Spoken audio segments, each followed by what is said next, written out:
What is up? Welcome to another edition of the Fantasy Life Podcast. I am Marcus Grant, joined by Dwayne McFarland, and we are ready to dive into Lucky Week 13, right? This is Lucky Week 13, right, Dwayne? Because people have the chance to get themselves closer to the fantasy playoffs. So we should look at this as a positive and not focus on, the superstition behind a number, correct? Yeah, I like Lucky 13. Just because it's not, on the elevator options, when you enter an elevator, doesn't necessarily mean that, it's a bad number. I don't have any negative experiences with it personally. It is an awesome weekend like coming up because like you just mentioned it, like the playoffs, either you're trying to get in or if you're playing in any of the big national contests, like, pretty much most of those you knew if you were in as of last week, so it's playoffs for a lot of us and a lot of these things. So you spent all this time, you got ready for your draft, then you drafted your team, then you made all of these excruciating start sit decisions. You manage your waiver wire. It's like you've been, building this house all along. It's like you laid the foundation, then you put the frame up, you got the roof on. Well, hopefully you have a roof. Probably had a few leaks along the way you had to patch up. But here you are. And what's funny is like I was looking through some of my teams that made it, and like some of the ones you're the most proud of are the rosters that actually don't even look very good. And you're like, how did this thing get in here? Like, how did I manage to squeeze this one? And now some of it is luck. You in some leagues, you may not score as many points as you wanted to, and you could still have a chance to do okay. But almost on all of those, like I noticed certain names like Christian Watson, people that just being being diligent, vigilant. I was going to say vigilant. What the hell is vigilant? I don't know, but diligent and making sure that you're just constantly setting yourself up, even though things may not have been looking good, like what's your next way, like that you can try and make the team better. So I was really enjoying that process. And then of course there's also a couple of teams usually that you're like, oh man, I wish that team would have made it in, because that team probably is like set up to really have a great run in the fantasy championships. Yeah, if there's one thing that I feel like is true about my fantasy seasons, is that so many of the teams that I walk away from draft day feeling like, ugh, I don't know, I did. I feel like it was a swing and miss. So many of those teams turn out to be okay, which just goes to show, one, you never know, and two, it is about being vigilant, as you would say, on So the what's waiver funny wire. about that, just real quick, dude, I was as I was going through all these leagues, I'm a degenerate, so there were a lot. I was going through a lot, but you could see like some of the old chats and stuff, and like some Mhm. of them nobody's chatted anything since the draft. And you're seeing where these people are just being so venomous, like to one another, or picking on a team. And I saw this where everybody was just picking on this one team. I didn't even know this. I don't even remember this in the draft, to Mhm. be honest. I don't remember anyone doing this. This person, his team's in first place. Everybody Of was course. ripping him. Everybody was ripping him about taking a quarterback too early. I think he took Josh Allen in the second round, and then he drafted Josh Jacobs. So he has the two Joshes.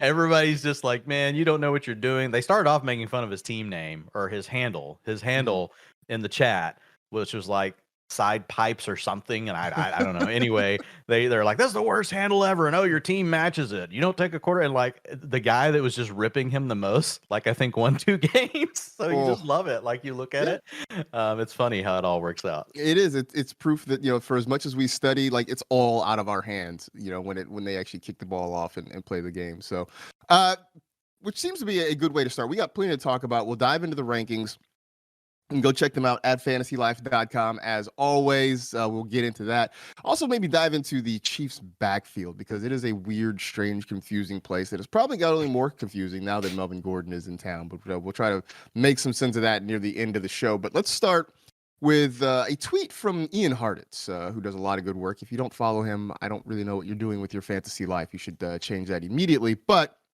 he went through position by position and compiled the best and worst fantasy schedules for the playoffs, weeks 15, 16, and 17, and put them in a handy color-coded chart for everybody. Uh, Blue is good, red is bad, and you can figure out the colors from there. But we thought it'd be fun to go through and sort of pick out some of the stars that seem like they are primed for a great run through the postseason. I mean, these are guys that, chances are you're starting them anyway, but it always feels a lot nicer to know that they have a great schedule in their pocket. And so, quarterback, running back, wide receiver, tight end, is there somebody there or some bodies there that immediately jumped out at you when you saw Ian's list? Yeah, so I mean, the two kind of criteria I tried to look at were like, is the player have they been ascending like maybe over the last 3 to 4 games? Now, it doesn't always guarantee that that will continue. And then I paired it up with this one last thing, and I didn't have time to do it that I would like to do because this preseason, I just totally faded strength of schedule. It's something I've been wanting to do for a long time. Like I looked at the very extremes. The defenses are so up and down, like as far as what we think they're going to be for the year. Once you're in the season, like you get a better feel, right, for what defenses will be good and which ones are not. But what I used instead was I just looked at, all of the, the game totals that were projected by Vegas for the entire season. And I just tried to draft the teams that I thought, had the best chance. Now, those were wrong too, because the Rams were one of those. And the Rams obviously have not scored any points. But it would be interesting. Like, I want to put it side by side with this. Like, just also, what are the games like over the next 3 weeks? Because Vegas also has a better idea now, right? Of what, games, what teams are playing in the biggest game total games or have the biggest team totals.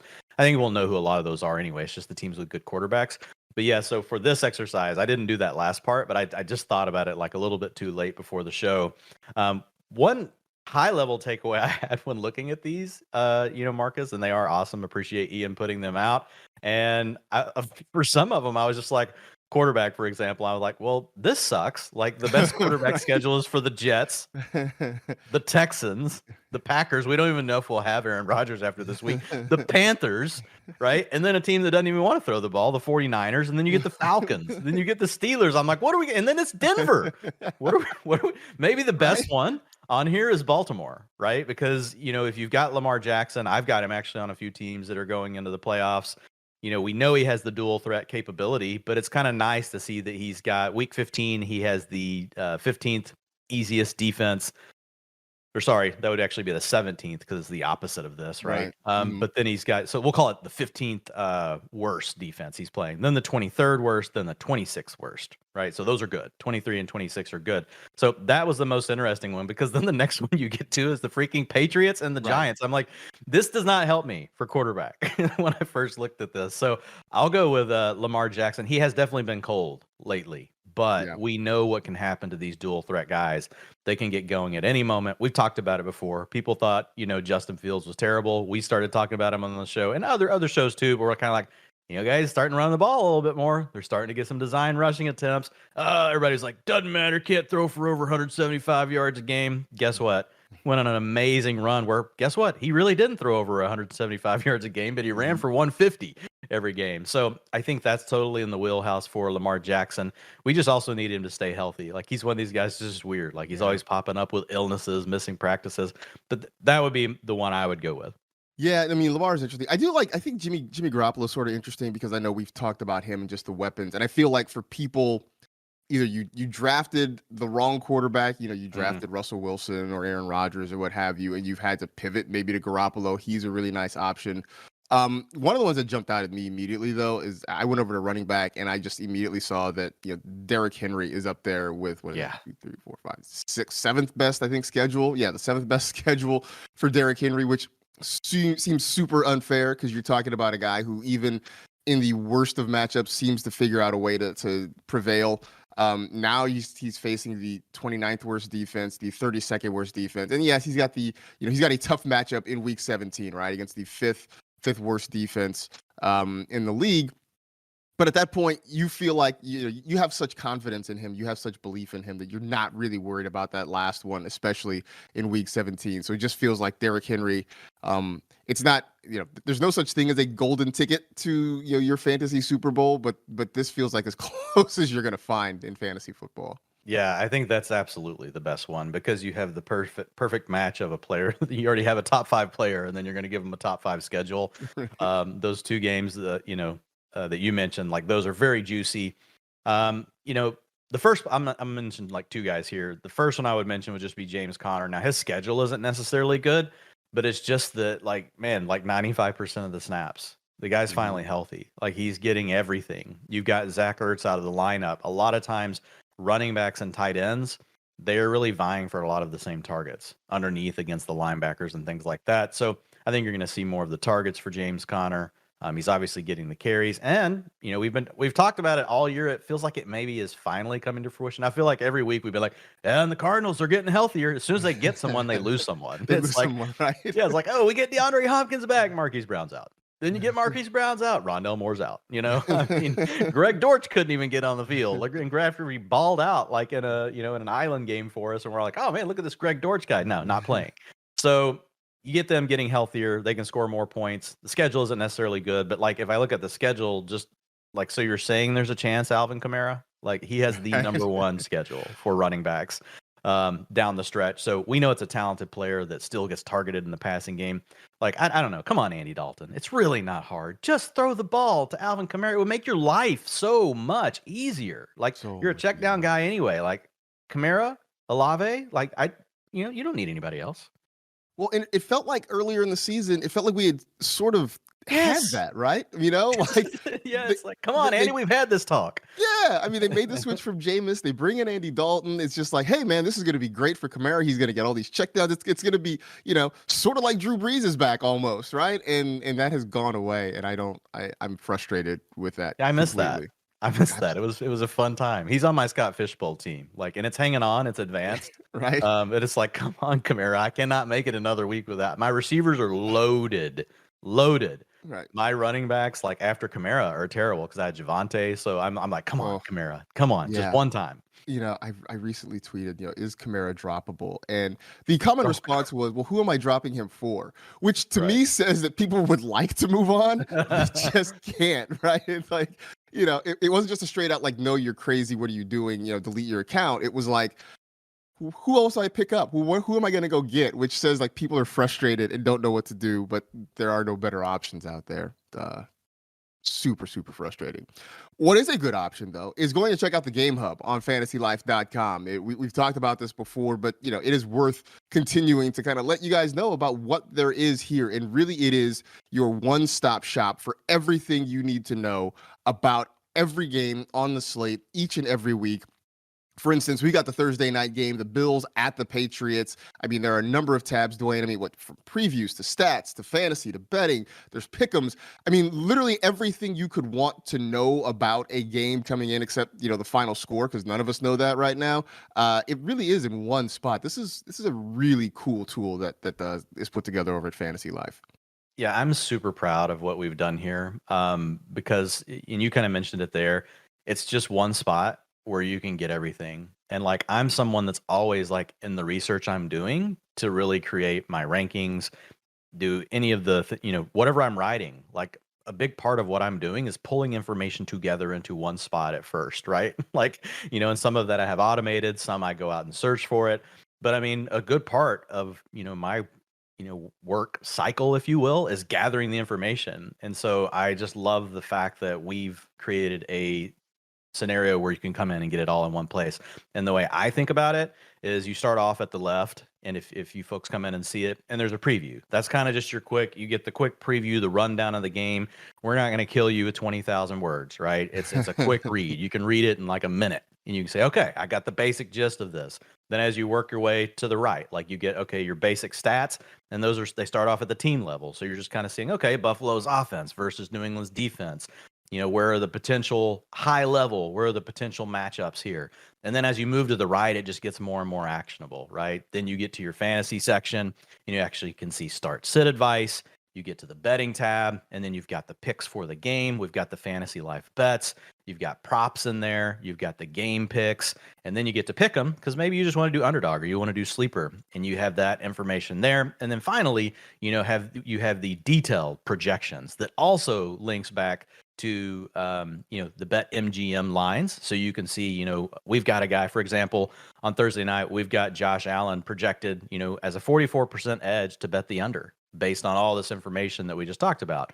Now, I know Josh Allen, typically you wouldn't think, oh, he sounds like an under, but if you go read the game preview, you'll see like the yardage is down for the Bills and over the last several weeks. So it's just really cool, like being able to get this zoom out view, and then as you move to the right, so really whatever you want. If you want the complete experience, great. If you just want to come in and like, Dwayne, I just want to come in and make a bet, great, you're covered. Just go in and go to the betting tab, go to the pick'em tab, get that information you need, and then just move on with your life. It's up to you. You can tailor it to how you want your experience to work. It is as much or as little information as you want, and that I think is the best sort of situation for you. You can kind of cherry pick what you need, leave behind what you don't. It's just one of a slew of great tools you can find over at fantasylife.com. One of those tools, or at least one of those pages, is the rankings page. And Dwayne Waz put out their rankings every single week, and we like to dive into them here on the Late Week Show, here on the podcast, and go through some positions where maybe Dwayne is a little bit different than consensus here. And let's start at quarterback with the name that has really been a big part of the conversation, not just this week, but for the last couple of weeks. Deshaun Watson is finally going to make his season debut in 2022, playing here in Week 13 against his former team, the Houston Texans. And you got him right now as the QB8. And I feel like a lot of the conversation with Watson really is just centered on what can we expect from a guy who hasn't played an NFL game in nearly 2 full calendar years? The last time he played a game was January 3rd of 2021, and here we are. It is now December, start of December in 2022. Just talent-wise, we know who he is. But when you were putting your rankings together, did you take into account at all that, hey, man, it's been a long time since this guy has actually been hit in a real live NFL game? Yeah, no, for sure. Because if not, he would be like in the top 5. So the way I thought through Deshaun was interesting because it's really hard to project what a player is going to do. So whenever they've been off for this long, it's not like we have a lot of examples, to go back and look at really. So it's a scenario where, number one, you're just leaning into his past, performances. Watson's averaged 25, 22, 22, and 24 points per game in his career. We also know that this has been you mentioned it earlier. Like, look, you either drafted one of the really good quarterbacks or basically you've sucked, and you've been living through it. And Watson, he just gives you a chance to potentially have that high end player. Now, look, I get it. Like from a standpoint of like what he's done off the field and all those things, none of us like any of that. This is strictly a fantasy football conversation. And so I have him at QB8. And the way I worked him in was really just looking through the guys, and be like, okay, like I'm not going to start him over Lamar. Like I'm still going to go ahead and lean Lamar, right? Tua's been too good. I'm going to start Tua over him. Justin Herbert has really been picking up over the last few games. He's getting his weapons back. So I'm going to keep those guys obviously the guys at the top, Mahomes, Allen, Hurts. You're not putting him above any of those. But then I get to names like Dak Prescott, who I like, but the Cowboys are not throwing the ball a lot. They've been very efficient, so Dak's playing well. Trevor Lawrence, yeah, he's had a nice few games, but like Trevor Lawrence, like, are we sure? Are we really sure? Like he's here to stay? Now he's got a great matchup this weekend, against the Lions. So I do like him. I have Lawrence in my top 10. Geno Smith, we like, but like you hear the names I'm getting to. I'm like, okay, the ceiling for Deshaun Watson, I think is higher than all those players because we've seen it. This is the guy we've seen put up 45-point fantasy, outings. And so he's got the weapons. He's been back with the team for, 2 weeks now, I believe, Marcus, as he's been able to be practicing with the team. Look, it could go badly, but in the way the quarterback, landscape has worked out this year, I just had a tough time pushing him down. Like if you wanted to, be like, oh, I'm just going to start Dak or I'm going to start Lawrence. I get it, but I'm starting Watson over those guys. Like here, I'll tell you, last night I stayed up way too late looking at all my teams that had made the playoffs over at the FFPC, and I had stashed Watson. I've got Watson stashed on 1, 2, 3, 4, 5 of my lineups. So I've got 14 teams that made the playoffs, and out of the 28 that I drafted, and I've got Watson on 5 of those. I have put him into my starting lineup on 4. So I've got him in over Brady. I've got him in over Trevor Lawrence. 2 of them are Kyler Murray bye week, so I can't really count. 3 of those are Kyler Murray bye week, so I can't really count those. But I have him in over Brady. I have him in over Trevor Lawrence. The Lawrence one was the only one that even made me think for a second. So I just look at the upside, and you know what I did? I went and looked at my matchups. Who am I playing? You know who I'm playing. If they're in the playoff, I'm playing freaking Patrick Mahomes or Josh Allen in almost every one of those. And I'm like, okay, Tom Brady or nuh-uh. I'm going with Deshaun Watson. I've got to play against one of those other quarterbacks. I'm going with the quarterback on my roster that I think could have a chance to score 35. I think we're pretty sure Tom Brady's not doing that this season. Right. And it's interesting. Just kind of a side note. This feels like this is very much a transitional year for us when we talk about quarterbacks, right? Because we've had a year where the guys who we have consistently leaned on at the position have let us down. We know the names: Rodgers, Brady's, Wilson, so on and so forth. And now it seems like there's a new group of quarterbacks that are really starting to kind of take over. I mean, Josh Allen's been at the top for a while, but Trevor Lawrence is one of those guys. And you mentioned you're starting Watson over him in a league, but you also mentioned that he's a top 10 quarterback for you. And for me, obviously, the fantasy points are great. He's gotten you over 20 points in back-to-back games. But I think more than that, it just looks like he is getting comfortable now in the offense. And that, to me, I think is the bigger point. It is sort of the, for our purposes, it's learning how to fish versus just being given one, right? Like, it's nice for Trevor Lawrence to give you, a 25-point game or whatever. It's nicer to know that he really has a comfort level in this Jags offense, that he has some weapons to get the ball to, because then you feel like those 20-point games aren't just flukes, that now they can start to come more consistently. And I don't know, do you feel like this is the beginning of us talking about Trevor Lawrence consistently as a QB1? Maybe not this year, but starting to go forward for his career. Is he finally turning that corner, you think? Yeah, I think he is a QB1 for the rest of this year. And again, now some of it does come back to the other point you just made, which is we've had so many disappointments. Like, think about it. Like, Tom Brady's not in the top 12, or Aaron Rodgers not in the top 12. Russ isn't in the top 25. Russ Wilson's not in the top 25 quarterbacks right now in my rankings. I have him QB 26. So I mean, there's just some wild, crazy stuff, going on right now at the position. But to your point, also, Lawrence is owning part of this. He is playing really well. We talked about him a lot on the last podcast, so I won't belabor it, but the accuracy is there. You mentioned him spreading the ball around, getting into all the different weapons. So that's another thing that I really like about what he's doing, because that's an offense that, if you look at it, there's not a true Christian Kirk's playing really good, and we'll talk about him in a minute. But there's not a real alpha. He doesn't have a Devontae Adams. He doesn't have, a Tyreek Hill.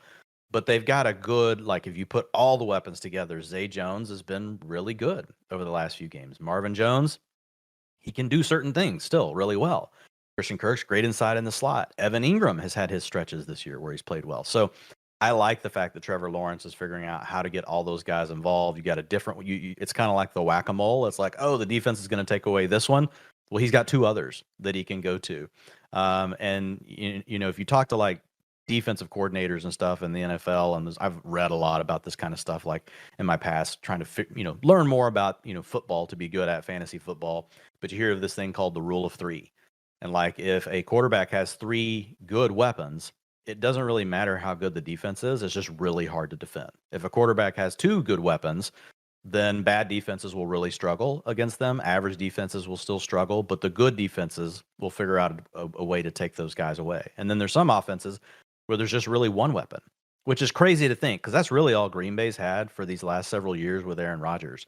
But they do other things. So they'll use play action. They'll use their run game. They do different ways to kind of help they do different things to help the quarterback out because they don't have as many weapons. But the lesson of that is looking at the Jaguars, even though they may not be elite, he always has a different whack-a-mole. He can throw the ball too. So the defense can basically decide to take away one or two guys, and he's still going to have two. And that means he can even be viable against the really good defenses. Now, this week, it doesn't matter because he gets the freaking Lions. Right. So I don't think we have to really run people through the Lions anymore, but it's a 51.5 game total. That's the highest on the slate this weekend. And then you've got the Jaguars are actually at a 26.25 team total. So, sorry, it's the second highest on the. Oh, of course, it's behind Kansas City and Cincinnati. That's going to be a great game. But it's just a situation where we should see a lot of points too. So that helps Trevor Lawrence out. Yeah, it's funny. I think I wrote about Trevor Lawrence this week, and I've talked about him on some other shows. And I kind of went through the whole thing of the weapons are getting better, and he looks more comfortable, and the offense is turning a corner. And then I punctuated with also Lions, and I feel like that was sort of the shorthand to kind of tell. They probably just buried the lead, but right, exactly. That probably should have been up front. But let's give Trevor Lawrence some praise for what he's been doing on the field the last few weeks. Looking at running backs. I guess if we're going to talk about Nick Chubb, the lead is Houston, right? Exactly. The Texans' run defense has been awful all year long. But at the same time, if we're praising guys, let's praise Nick Chubb for just consistently being great at what he does. But yeah, Dwayne, Texans, Yeah. But man, Chubb is a badass. Like I would love to see him fully unleashed, like just him one season. Now I get it. This is probably good for his career that you had Kareem Hunt there. You keep some of the touches off, those sort of things. Now most of the research will tell you that age seems to be the bigger factor than the touches. I think both can tend to have, an effect on a player, but I would just love to see that 1 year, man, where he gets just that full workload. But guess what? Over the last 2 games, this is crazy. I didn't even put this in the utilization report. You know why? Because I get so used to looking at this backfield, Marcus, and it's one of those where you just look at it and you're like, okay, it's the same. It's the same. Nick Chubb's got his role. Kareem Hunt's got his role. Over the last 2 games, in week 11, Nick Chubb took 70% of the 2-minute offense snaps. Wow. He's never done that, ever. 50% in week 12. So over the last 2 games, he's got over half of the 2-minute offense snaps. That is an out potentially for him, because what that does is if you get in a game script where previously all of a sudden the Browns are trailing, not going to happen this weekend. This is more of a futuristic statement, right? But it can keep him involved in the game plan, right? It can keep him, and we've seen this in the past with guys that are, dependent on everything goes through the rushing department, if you will. They get in a game where they're getting blown out and they don't get enough touches, right? We've seen it with Dameon Pierce here lately. You see it with guys like Brian Robinson. Obviously, Nick Chubb is a much better player than those guys, so he can come through on efficiency. But still, you like to know that you have that in your back pocket, and that keeps him involved in the pack. And we've seen it with Derrick Henry this year. He's played a little bit more on passing downs. Now, it's not like Derrick Henry's all of a sudden getting 100 targets, but you even saw it last week. Things weren't going so well for him on the ground, and a screenplay that he pops for like 70 comes up as a huge plus for him. Same kind of thing can now happen for Nick Chubb. And of course, like if you just look at his efficiency running the ball, he ranks 3rd in PFF rush grade. He's 1st in missed tackles forced per attempt. He's 6th in average yards after contact. And then as far as 10+ yard carries, so we call those are your explosive rushes, he's 5th, 16.5%. The league average is 10.5%. So he's still just truly an elite back, and now getting a little bit more work in the passing game. Like, I can't believe I missed this, but I can believe it, because it literally is one of those backfields that just really hasn't changed in like 2 years. So sometimes, even I can miss stuff. And so like when I came back to it, it's kind of like this cool little present that I opened when I was writing the ranks, because usually I already know all this by then. I'm like, holy crap. Like I actually sent, Ian Hart, I DM'd him. I was like, dude, we didn't even talk about this on our pod. I didn't put it in the utilization report. I'm like, Nick Chubb is taking the 2-minute offense, and Ian's like, sending me back all these messages like, hooray, finally. It's like this big award ceremony. So anyway, Nick Chubb, yeah, he's in the top 3 this week. Wow, it's amazing. Now, it's sort of like, putting on a jacket you haven't worn in a while and finding like $5 in the pocket. You're like, hey, this is pretty awesome. It was awesome, yeah. Right, exactly. Also, side note, you mentioned Derrick Henry, and it blows my mind, I think for a lot of us, that it took so long for the Titans to feel like, hey, maybe we should just throw this guy a screen pass or two. Just like let him get out in space and truck defensive backs. Like that seems like a thing we would want. So it's glad that they finally figured that part out. It's funny when you watch those plays, the angles you see defensive backs start to create. Yeah. Because no, absolutely. It's like, oh, I all of a sudden got this wrong angle. I'm going to have to go now chase him down after he gets another 20 yards, because I did not want to go head to head with Derrick Henry. And I don't blame them. Just more business decisions in a shareholders meeting. I mean, that's all that is right there. Aaron Jones, who has been sort of up and down, but this is another really good matchup. And you talk about a guy who catches the football. We already know that he can catch the football there. Last week, the Packers ran the ball well with both Jones and A.J. Dillon, but this feels like another really good opportunity for Jones. Does it matter to you whether or not Aaron Rodgers is playing? Does that have any impact on where you're sliding Aaron Jones this week? I would rather Aaron Rodgers be playing, but I do believe that this is it's a scheme based offense. Now, all offenses are scheme based, but some are more so than others. Some are truly, you line up, you try to create your mismatches with the way you spread your field, and then you just let your players do their thing. Then there are others where you're truly trying to manufacture almost everything, and that's really like San Francisco fits into that. Green Bay fits into that. Tennessee, even at this point, kind of fits into that to some extent. And so when I look at this team, it's just Aaron Jones is the second best. He's the best weapon they have on the team, right? Christian Watson is really the other, explosive weapon. Then you got, some other guys that can do some nice things like Lazard, but they're not really like focal point players. And so with Aaron Jones, like the thing that is interesting for me is they've fed him 57% or more of the rushing attempts in 6 out of the last 8 games. So we do still periodically get these little blips on the radar where we see A.J. Dillon get a little bit more work, but it really hasn't happened very much, to be honest. So it's like Aaron Jones has taken over this backfield. We've talked about this a little bit in the past. Usually when we talk about it, that next game is the one where A.J. Dillon shows up. So, you cannot hold us accountable. We've actually shared that on the show. That is a possibility this weekend. But when you get to a point to where we are now, like, it's pretty clear they want to get Aaron Jones as their lead back. Like, it could be something weird, a random thing where all of a sudden Dillon does have a week. But like, if you're playing the probabilities, like, it's an Aaron Jones week every week. Like, you can just feel that way about him now. So, and there was a clear shift. Early in the season, we saw A.J. Dillon much more involved. He was not effective. Aaron Jones has been one of the best running backs in the league. He has the number 2 PFF rush grade right now at 90.7. He's number 5 in missed tackles forced per attempt. So, like, he's also just playing really well. You mentioned, like, he's involved in the passing game, and he gets the Bears. The Bears have the worst PFF run grade, 30.6. Opponents average 30.8 attempts per game against the Bears. Wow. That's excluding overtime. That's just in regulation play. That's the second most in the NFL. So, yeah, everything really stacks up as being a good situation for Jones, whether or not we have Aaron Rodgers, because the scheme can help protect a player like Jordan Love. He should know it well enough to operate. We would prefer Rodgers, but if we have Jordan Love, I'm still okay with that. Right. And by the way, if A.J. Dillon does pop up after we talk about all this, send your complaints to Matt LaFleur, care of the Green Bay Packers. It has to do with him. It has nothing to do with us.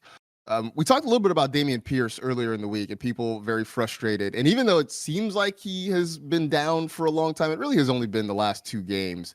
We talked about the fact that they have been trailing pretty much since the opening kickoff in both of those games. This week they got the Browns. I don't expect this to be a runaway one way or another, and the matchup seems pretty good. So this feels like, I'm not going to say a last chance for Dameon Pierce, but I think for people who were down on him, this feels like an opportunity to maybe see him get a little bit of fantasy redemption this week, if that makes sense. Yeah, for me, I feel like it's one of those situations, where people are overreacting a little bit to Dameon Pierce. It's not so much saying he's going to have an awesome weekend, but when I started looking at a lot of the ranks, and you look over on Twitter and you kind of get a feel of the vibes on social, it's almost like you can't touch Dameon Pierce anymore. And I just don't think that is the case. I don't think we should consider him a high-end RB2 anymore, because he's lost the passing down work. And that's why we had upgraded him, a few weeks back, because we had always talked about there was always a chance that Dameon Pierce would just be scripted out of games. And it was kind of amazing that it hadn't happened yet. You really don't want early down grinders on teams that are going to lose all the time. But there's a couple things working to his advantage. Number one, the Texans have been in a lot of losing scripts this year. Most of the time they're in losing scripts. It just so happens they've gotten their doors blown off the last 2 weeks. And that's just changed things a little bit. Whereas before they're losing by 4+ points, but they're not getting beat by 20. So we just need them to keep the game close enough. And we've seen Pierce in those games. So he's averaged 16.6 rushing attempts per game in the games where they've trailed by 4+ points on over 50% of the plays. That's a lot. That's a lot. So there's still hope. Like, I still think he can come through with 14, 16, 17 touches. Also a guy they can still get involved in the passing game, on early downs. It's not like no one else there is demanding a lot of looks. I know we like Brandon Cooks, but he hasn't done it in a while. Nico Collins is really just kind of a guy. He's kind of a fringy player. So Pierce is a guy that can still get involved. And then you're also getting a matchup against the Browns. So, it's just one of those scenarios where we saw what, Rashad White was able to do last week. I know he didn't come through with a touchdown, but if you were watching that game early, you saw the Bucs completely sell off the left side of the defense, and Rashad White ran over that way, and you could tell he's kind of like thinking of like, oh, I'm going to make one of these great. Oh, I don't need to make a cut. Like, I just got to go. Like, all I got to do is just like punch the accelerator. So the Browns have just not been good against the run. So they've got the second lowest PFF run defensive grade in the NFL. So those things are good for Pierce. You mentioned Rashad White, and I know he's got the Saints coming up this week on Monday Night Football. I mean, on paper, it's not really a great matchup, and we'll see what the status of Leonard Fournette is. But your thoughts on Rashad White and his outlook for the weekend. Yeah, and honestly, I would really like your thoughts here, because so when I get to a player like this, and this is where rankings and projections are different, right? Mhm. So projections are truly what you're projecting the player to do in the game, and everything comes down to these little decimals. I don't do my rankings just based on straight projections. Like projections matter. Fantasy Life has a great set of projections that we do. Um, but you're factoring in a lot of things. And one of the things I'm thinking through with Rashad White as I was trying to rank him, I'm still not comfortable, to be honest, where I have him. I still think he's too high. But Yeah. when I look at consensus and I look where everyone else has him, I'm already below consensus. People have him right now as RB16 on the week. I've got him at Wow. 26. I feel like 16 is aggressive with it being a Monday night game. We could get Leonard Fournette back. Now, we could get more information by today we'll get our first data point, on their practice, and we'll know a lot more by Saturday, but there's still a really good chance, Marcus, we'll be going into Monday night thinking it's a 50-50 shot that Leonard Fournette plays. So there's your number one thing. Fournette could come back.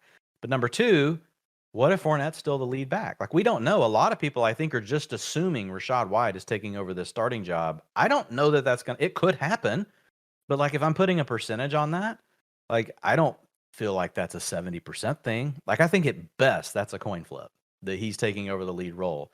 There's also a chance they just completely split the backfield, which really wouldn't be good for either. We'd rather just one or the other kind of take the lead. And there's also a chance that he could just go back to his 35% of snaps.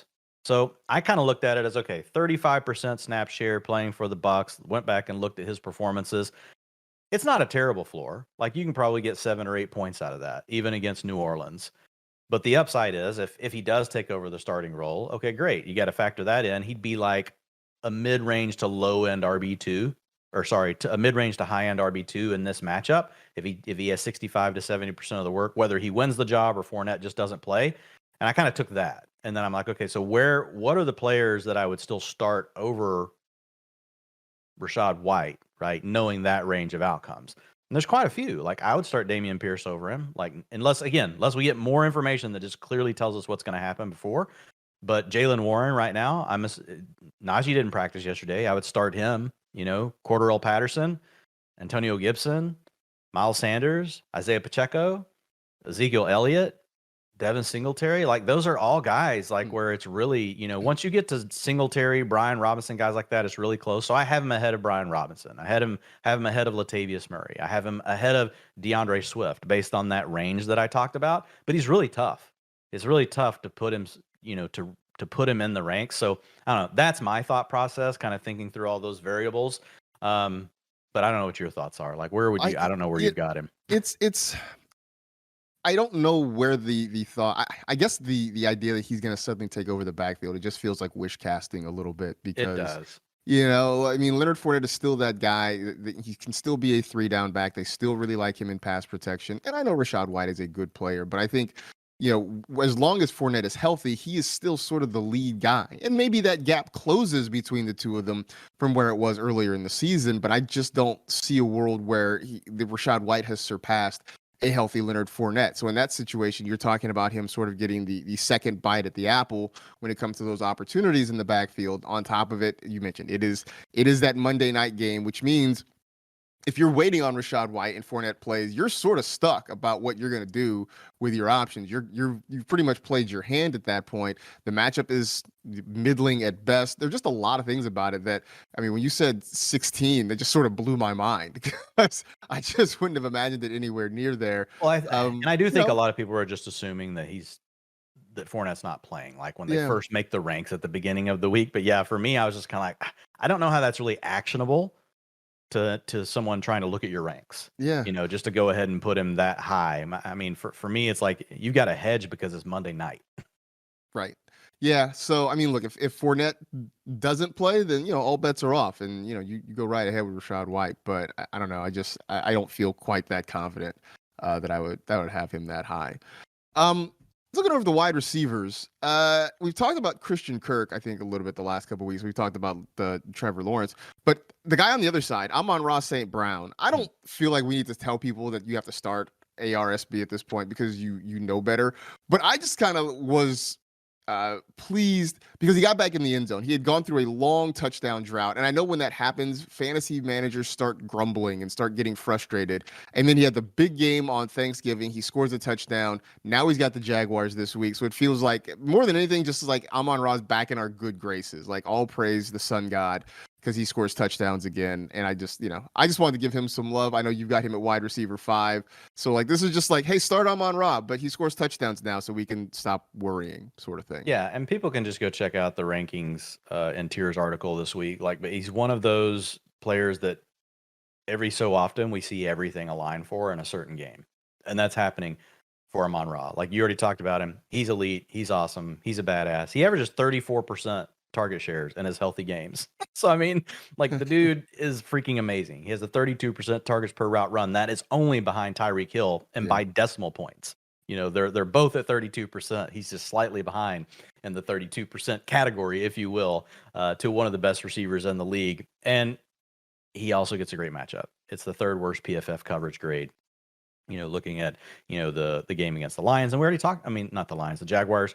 And we already talked about there's a huge game total on this. There are big team totals on both sides, which really kind of leads us to the next guy. You know, you already mentioned him, Christian Kirk. Like, so I've got this is the first time Amon-Ra has been in the top 5 this season. Okay. And so, which, look, we've been high on him. We've been higher than consensus pretty much all the way. You know, now it's people have caught up now, but like top 5 this is on a nearly full slate. We only have 2 teams on bye, and one of them's Carolina. It's not like we're really missing a lot of star receivers out of there. So, I mean, to be ranked wide receiver 5 on pretty much a full slate is saying a lot for Amon-Ra. No, absolutely. So, yeah, we're, I guess if you're really hurting and you're missing DJ Moore, then I feel like you're gonna find a way. You're gonna find a way to cope. That's my thought there. Let's get to Devonta Smith, because this is a guy who's sort of been up and down. I had somebody in my mentions, this was several weeks ago, sort of frustrated, saying that they don't know what to do with him, that he's been a bust. And I was like, wait, hold on, man. I feel like Devonta Smith has sort of been the guy that we thought he could be. There have been times when he's had really big games. There have been times when the floor is kind of low, but there's nothing I've seen out of Devonta Smith that hasn't been on some level kind of what I anticipated from him. But this week, the Titans are one of the better matchups you can have as a wide receiver. You've got him way above consensus. I think this is a big game in general just for the Eagles passing game. But, tell me, I was not crazy for telling this guy that Devonta is not a bust, right? Like he's been pretty good, I think, all things considered. Yeah, I think Devontae's been fine. Like, and you've seen his ceiling and what it can be. I agree. Like, and you drafted him in like round 7, and you knew he was in a crowded offense. So it's some of the same things you deal with, like in San Francisco. But the big thing right now is we don't have Dallas Goedert. And over the last 3 games, here are Devonta Smith's target shares: 31%, 39%, and 33%. The dude is due. And you just mentioned they're now playing the Titans. They are a pass funnel defense. Like, they're one of the best in the league against the run. What do the Eagles like to do? They like to run. There's a chance they're going to be able to get the Eagles out of that a little bit. There's also a chance that the Eagles are going to see that and be like, you know what? We're going to come in and our game plan is going to be to throw the ball a little bit more, because the matchup against the secondary is probably really where we can win, and we can make more hay. So I think there's a really good opportunity. And I think Smith's I think he's due for an absolute blow up game. Like, I mean, honestly, like, he's another guy, like when I was looking at the rankings and I was putting it all together, I probably spent 5, 6, 7 minutes, like even after I do the research, right? But as I was like figuring out where to slot him, he's one of those guys, you're like, one more higher. Nah, I'd start him over him. I would start. So, I mean, I've got him over Mike Evans. I've got him over Terry McLaurin. I've got him over Chris Olave. I've got him, he's way up there at wide receiver set on a full slate. Again, a mid-range wide receiver 2 on a full slate is saying a lot. This is a guy that's been a wide receiver 3 most of the season. So Devonta Smith in a good spot. Deebo Samuel has been, I think, frustrating for a lot of people recently. Yeah. And I know we've spent some time, certainly on social media, talking about Christian McCaffrey and the fact that he's kind of been downgraded since he got to San Francisco. And it feels like McCaffrey and Deebo have sort of cannibalized each other in a little bit, because Brandon Ayuk has been the number 1 receiver in terms of pass catchers there. George Kittle has started to come to life. Deebo's been fine. He hasn't been great. He hasn't had those big blow-up games. You got him at wide receiver 24. I mean, I don't even really know how to quantify it, because the Niners are winning. They're atop the NFC West, so they don't really have any reason to try to change anything significantly. But Deebo has definitely taken a step back in terms of his production, especially fantasy-wise recently. Yeah. Since CMC has gotten there, I think the cannibalization phrase is like the perfect way to really describe what's happening. You've got CMC whose average depth of target is a 1.7. And Deebo is at a 4.7, which is really low for a receiver, but Deebo's is always like that. Over 30% of Deebo Samuel's targets or routes are screen routes. That is huge. Receivers don't do that. That's not including when he lines up in the backfield. That's just when he's lining up outside wide. And so what happens is if they get a zone look, right, the immediate throw is to Deebo. If it's not, there's usually something on the backside that's the man beater. Who is that? It's Brandon Ayuk. And really, Brandon Ayuk's targets have not changed much since beginning in the season. He's just caught touchdowns lately, but he is the guy that the 49ers go to when they get man coverage. Deebo's splits and zone versus man coverage, like they're astronomical. Like the guy is, an absolute beast against zone. And then if it's man, because of the things we talked about, they just really don't go to him. Like actually if you look at his splits between the two, he drops to like 13% targets per route run against man. Whenever you look at him against zone, it's up near 30%. It's 25% this year, and 12% against man. So, but I was also looking at this isn't just this year. This is something we've seen for Deebo for a couple of years since they've been running the scheme the way that they are right now. We've seen Deebo back in the day, like his first year, he did fine against man, but he was just in a different role. This is a true offense where everybody has their role. And so the problem is now McCaffrey and Deebo are fighting for those same looks. You brought McCaffrey over, you traded all that stuff for him. You got to get him his touches too. And it really, Kittle's challenging for the same, for targets in the same area. And honestly, his game where he blew up, Kittle's, he got down the field on one of those plays and got loose, for a touchdown. And the other one was similar, getting a catch in the short area or in the short in the short range of the field, like off of, I think it was play action, and then he just ran for like 50 yards and no one wanted to tackle him because the game was over. So those three guys are really all battling in the same place, for the target. So it's just really problematic. And we know it's a team that's still willing to run the ball a lot. And we've talked about all those things. So it just makes Deebo really boom bust. And this weekend, Miami, they run the second most man coverage, 40%. So we just talked about Deebo. They don't throw the ball to him, man. Now this is a game that should be a shootout. Like it needs to be. Like we've got pupil, right, versus, teacher, student, teacher, whatever you want to call it. Shanahan versus, Mike McDaniel. So I don't know. I still, it's a situation where I just think he's completely a boom bust player moving forward. And there's some nice things about this game where Samuel could go off because overall the total and everything is good, but it really feels like an Ayuk or Kittle game to me. Very well could be. I think that if there are a couple things working in Deebo's favor, one, it's Miami gives up a lot of yards after the catch, and that is certainly where Deebo excels. The other part of it is I do wonder with Elijah Mitchell hurt, and I know there are a slew of running backs, and we talked about them earlier in the week that could step in. But maybe if Kyle Shanahan decides to funnel a couple more carries Deebo's way, that part is sort of a wild card that I don't know that we can agree. Yeah. We're not going to know until we actually watch the game. And you should, you need to get the guy touches. No, I agree. If you're going to play a man heavy team, how are you going to get him his touches? Like, fine, give it to him in the backfield. And McCaffrey's also kind of in a maintenance stage. So maybe there's. I will tell you, if McCaffrey doesn't play, like in those games, like Deebo's going to have a really good shot. It's scoring a lot of fantasy points. Like if you go back and look before McCaffrey, he was over 25% target share like almost every game. So like he was playing really well. Back then, we just had the challenge of, they run the ball all the time. Now we've got this new challenge.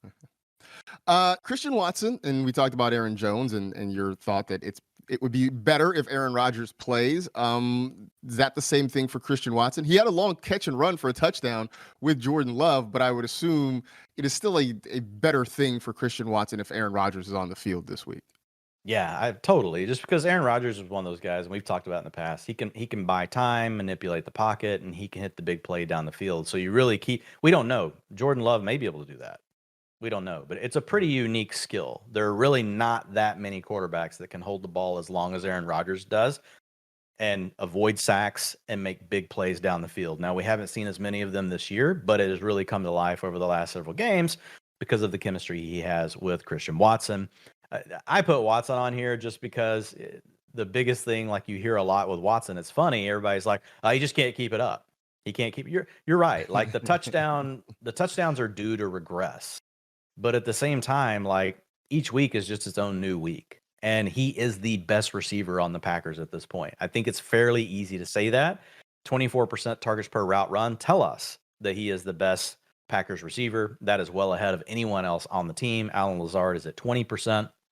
And I just love it, Marcus, because it's not like it's one of these fluky things where you're like, oh, it was like a tipped ball and he caught a touchdown, or oh wow, he came down with 3 contested catches for touchdowns and he should have only came down with 30% of those based on, what history tells us about those kind of catches. Like, he's burning guys over the top, where honestly he has over 2 steps on them at times. He burned the Cowboys in double coverage by 2 steps. It's really hard to do.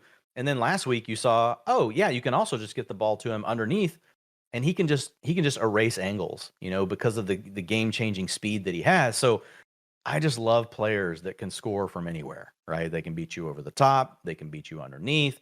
Doesn't matter. Does it need to be a yak thing? Does it need to be a bomb thing? He can do all of that. And the Packers, honestly, they haven't even fully cracked the seal on everything they can do with him.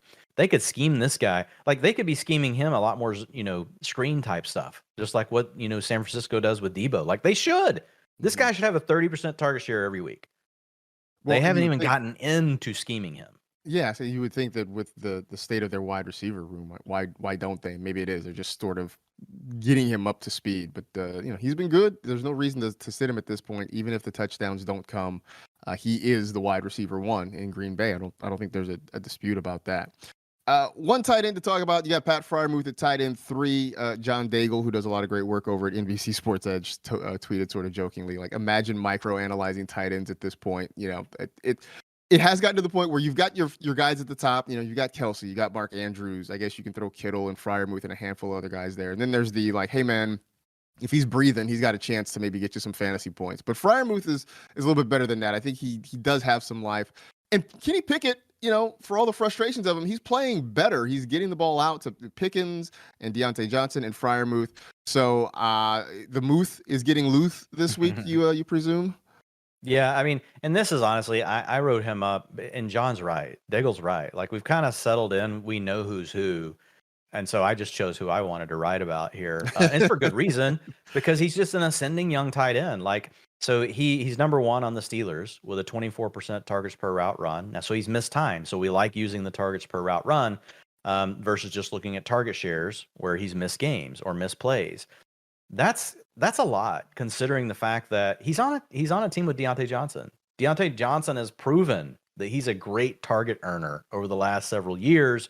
And to see Freiermuth come out and have the top targets per route run on the Steelers, I think that really says a lot about his talent level. If you look at that targets per route run against all tight ends in the NFL, he ranks 3rd, only behind Travis Kelce and Mark Andrews. So I think we're truly seeing a guy that's breaking out, that is one of the future stars of the game.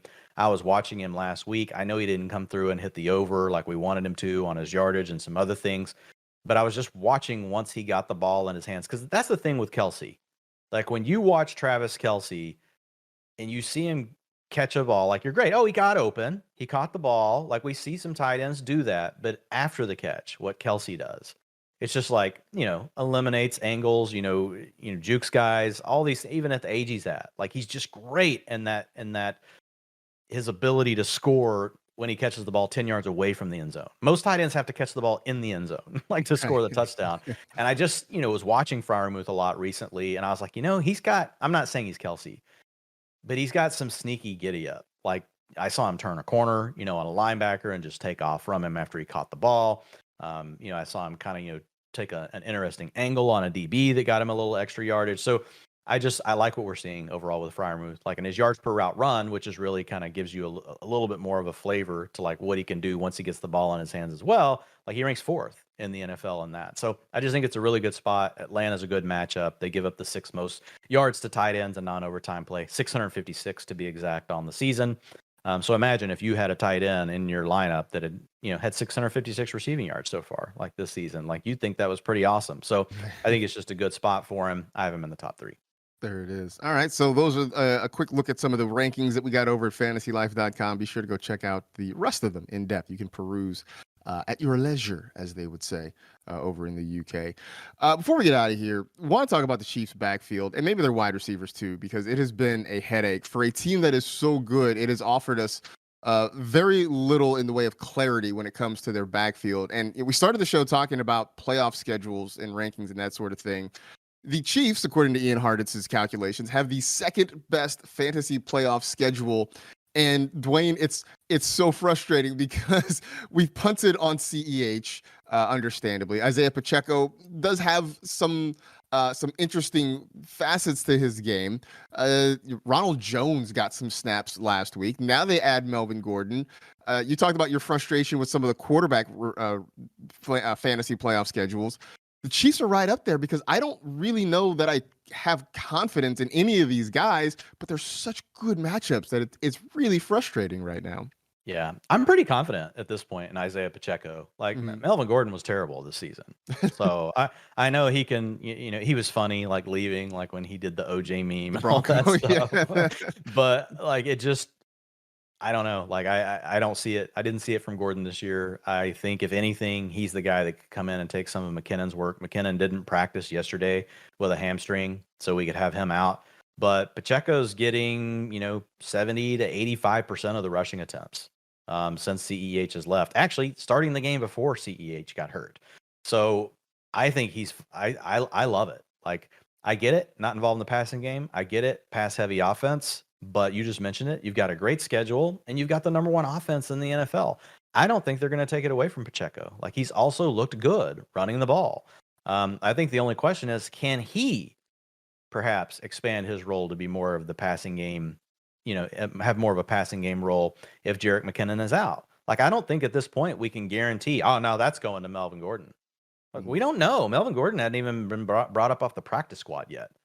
Like, and he probably will be. But I feel like, honestly, there's probably, with Melvin Gordon just joining the team and not looking very good this year, my guess is there's just as good of a chance that Pacheco handles more passing down work versus Melvin Gordon taking it over. So I think there's a lot of upside to Pacheco this weekend. You're going to give me a back in the number one offense with 75% of the rushing attempts and now a chance to catch maybe a couple of balls to go along with it. And again, every week in this offense, he has 2 touchdown upside. So I feel like 3 weeks is like an eternity. We've talked about this. All we do is deal with small sample size. We've got 3 weeks of the Chiefs screaming in our faces. This guy's going to get the most of our touches. McKinnon's going to be the passing down back. Now McKinnon could be out. Like to me, that just opens up more possibilities for Pacheco. But I am seeing a lot of people worried that all of a sudden it's like they're less confident in Pacheco. I'm just not worried about Melvin Gordon. Like he's going to have Gordon to me is the one now that has to prove it. He's got to show that he can come onto the field and actually take touches. Well, you talk about Pacheco getting a larger spot in the passing game. I just want him to kind of get any spot in the passing game. Because he's really not involved. So, yeah, I mean, the touchdown upside certainly good. I guess what worries me is that without that, the ceiling is really low for Pacheco. But look, if they're just going to commit to one guy, then I'm all in, or at least 2 guys, right?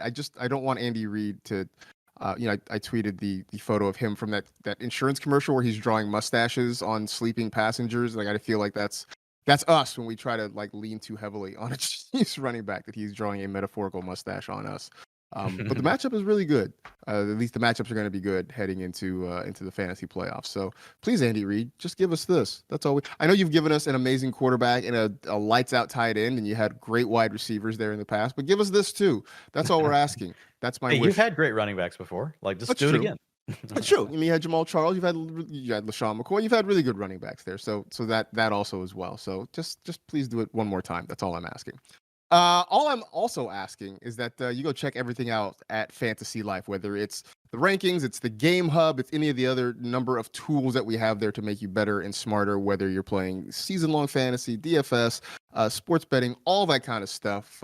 Please go check it out. Please go sign up for the newsletter while you are there as well. But in addition to asking you for things, I want to thank you as well for hanging out with us and listening to the show as you always do. This has been another edition of the Fantasy Life Podcast. For Dwayne, I am Marcus. You enjoy week 13, and we will talk to you all next week.